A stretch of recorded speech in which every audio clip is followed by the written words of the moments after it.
I'm gonna share a little bit from my own story again about my meme. For those who are here for the All Souls service, this is my other grandparent. And I do this because I was blessed to have grandparents that provided great examples for me in sermons, and also as a way for you all to get to know me as we continue to build our relationship. So my meme, my father's mother, was a good Catholic woman. And I say that in the most sincere sense of the word.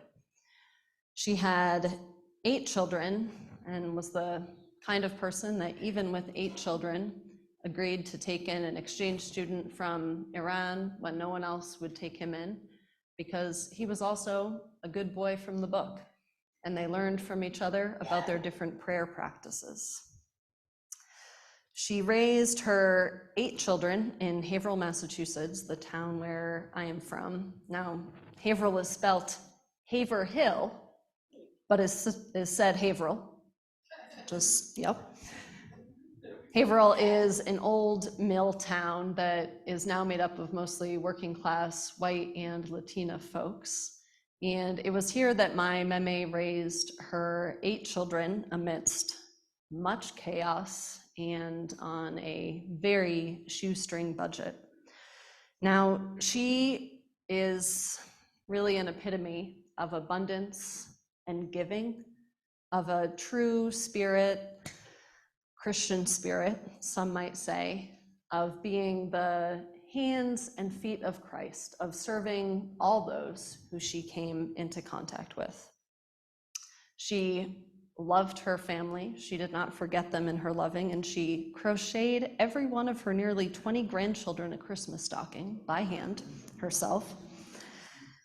And my memory of her when she was much older was that even when she had a hard time walking, literally it would take her a very long time to move anywhere, but every morning she would walk across the bridge and go get herself a coffee from McDonald's. And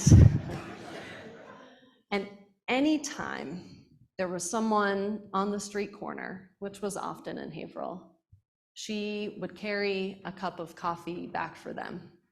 Even if her unsteadiness made her spill some of it out, walking really was hard, she would always carry a hot drink back for someone else. She was someone who did not have much, but gave from what she had with a spirit of such abundance that you would have never known she was poor. Now, my meme was a woman of truly miraculous giving, and she also had a hard life in many ways. And especially on Thanksgiving, I think it's important that we honor the beauty and the abundance, as well as some of the pain and even the histories of abuse that we come from, right? Her husband, my Pepe, was an alcoholic and was an abusive husband. And the story that makes me the most mad, that I did not hear until after she had died, was that she once went to her priest to talk about the state of her marriage, and her priest told her to stay. And it is with that knowledge, that history of how clergy have harmed people in my family, that I took my vows, right, and took my commitment to my people seriously. And I love the spirit of giving and love that my meme's faith instilled in her. And I am still mad as all hell about what it taught her to suffer from, right? So my meme, complex history, complex human being, as we all are, right, is a beautiful, I think, story and image for Thanksgiving as we honor our own histories of abuse in this country, right? And still, as we hold to that beautiful message of Thanksgiving, to honor all that we are grateful for and to give out of our abundance. Now, I share this story with you as well because I know that many of us are preparing to spend time with extended family, and that can be hard as heck sometimes, right? Right? I hear some amens, right? So as a day to honor that, as many of us are perhaps having return homes and returns to families and spending time with our families for a variety of reasons, right, in different ways this holidays, we need to hold the complexities of our own families in our hearts and take care of ourselves, right? As we do this, we hold the complexity of Thanksgiving, right? Gosh, a holiday that's about gratitude and abundance, but has a history of mass genocide of the Native Americans in this land, right? We cannot not honor that. And so today we share both these hard histories as well as the gratitude, the love, and the abundance that we learn from this holiday, because both are true in our world. This morning, our reading, our beautiful reading, gosh, do I love that poem from Joy Harjo, is from a member of the Muskogee Nation or Creek Nation. And in her poem, she talks about the importance of something so simple, right? Of a kitchen table and all that can happen around a kitchen table. Now, some of us maybe don't always eat around a kitchen table, and that particular metaphor isn't working, but it's beautiful to think about all of the little simple ways that we gather and how truly important they are to the fullness of our life, right? She talks about how at this table, our dreams drink coffee with us as they wrap their arms around our children. And as we put ourselves back together, as we put our falling together selves back together at the kitchen table. She reminds us of the importance of communal practices, right? Now, a while ago, I asked you all to think about daily personal spiritual practices that you had, right? I acknowledge that, sure, like meditating at the beginning of and end of every day might work really great for some of us, but some of us might have lives that are a little too hectic. So how can we, like, do something while brushing our teeth? I think I shared that a teacher does like a little yoga pose while brushing their teeth, and most of us probably don't have that balance. But we thought about how in things we do every day, we might be able to imbue a little bit of mindfulness, a bit of ritual into our routine. Now this morning, I'm going to ask us, as we think about Joy Harjo's poem, about what our communal practices might be.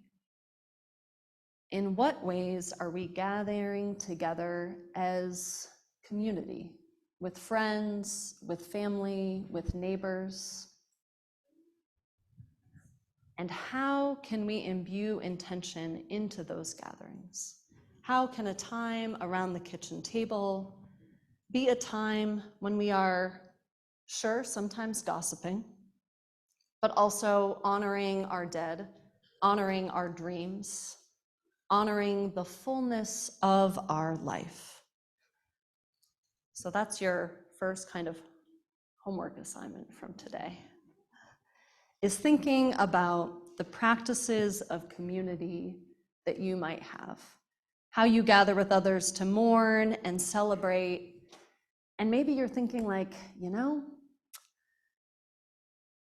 sometimes I spend time with people, but maybe they're not really the people I want to be spending more time with. Or maybe we're not spending time together in ways that open ourselves up to the deeper conversations that I might be longing or needing for. So, through this holiday season, just spend some time reflecting on how you might build some communal practices where you can feel seen and where you can start to see and know others. Because if we can start to do that in the holidays and carry that into the new year, I'm going to say we're going to be doing pretty well. Okay, that's your first assignment. Your second assignment is the very typical one, but it is important, so I have to say it, which is like, do that Thanksgiving gratitude thing, you know? Note what you're grateful for. Because when we know what we are grateful for and the gifts that we have, we can be sharing from the abundance of these things, right? Maybe remind yourself what you're grateful for when you're brushing your teeth, maybe when you end your day, maybe when you are on your commute. Because when we are aware of all that we're grateful for, we're sharing from within them. My meme was really, really grateful for that cup of hot coffee that she could get, right? Truly, truly grateful. And that is why she knew how important it was to share from it. Okay. That's your second one, it's the basic one. The third one, we talked about how Thanksgiving is a complicated holiday. Do a little learning about the history or the present relationship between the United States and Native Americans. If you've not before, you can Google UUA for Unitarian Universalist Association, Doctrine of Discovery. There's a lot of really interesting information on our website about the Doctrine of Discovery. My other suggestion would be, especially if you are someone like me for whom listening is better than reading, This Land is a podcast by Rebecca Nagel, also of the Cherokee Nation. I can personally recommend season 1. Season 2 is my own homework during this holiday break. But season 1 is a beautiful mix of the podcast This Land, of kind of like a true crime setting, but also talking about some history around native land rights. So it's a beautiful mix of a particular part of Native American legal history and present, mixed with a really engaging narrative history in a true crime way. So UUA Doctrine of Discovery or This Land, the podcast by Rebecca Nagel. Okay. Number 1, think about some intentional communal practices that you might want to be starting with some of your people. Number 2, remind yourself what you're grateful for so that you can share from the spirit of abundance. And number 3, do a little learning in honor of this Thanksgiving holiday around the relationship between the United States of America and Native Americans. Now, we do this because we all want to be like my grandma, right? We all want to be able to be living in a life feeling connected to ourselves and to our gifts, connected to a spirit of abundance so that we are giving and that we are leading our lives from there, so that we can both be filling our cup and filling those of others. So let's go forth and do that, connecting with our own gratitude so that we can be giving so fully to others. Amen. May it be so, and may we make it so.